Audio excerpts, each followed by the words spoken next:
As a MIRS subscriber, you can use your subscription to track legislation that's important to you or your organization. To begin building out lists of bills to track, simply find a reference to legislation within the website. Here we find House Bill 4145.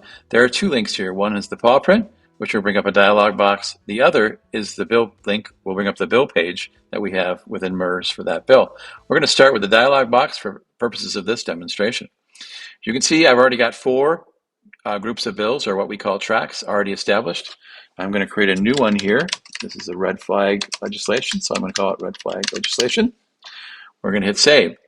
Now, once you've created a new bill track, you can find that track by simply going to legislation, track management. And you can see there's red flag legislation. It's got our one bill. It's got the status. I can add a note. I can add a position, or I can attach a file and use it as a filing cabinet for future reference of analysis, memos, etc. So now I've got my group set up. Now what can I do with it next? I can create a tracking report. To do so, go to recurring bill track reports and select add new track report. We're going to call this red flag legislation. You can add your company logo to the top of the report if you choose. And then I'm going to select my red flag bill track. And then I'm going to add my notes and my positions. I'll leave the documents alone. The track name I want always to be there, so I know what group of bills I'm working with and looking at.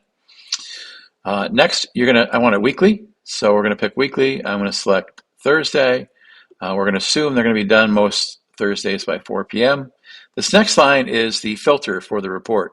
You're telling the report, I want only bills here that have had status changes within the last day. You can pick last week, or show me all the bills in the group that I've put in that group, and it will show the most recent status line. Down here, you can add a name and an email address if you want someone else in your organization to receive that report. Next, simply hit save. And as you can see, now I have a red flag legislation recurring report. It's going to come out Thursday at 4 p.m. And the filter is all time. That means all bills. And you can also just simply run the report anytime you want. And as you can see, there's House Bill 4145. It's got the track name and it's got the most recent status. So that is how you build out a track of bills and how you build out a recurring bill track report with your MIRS subscription. Thank you for watching.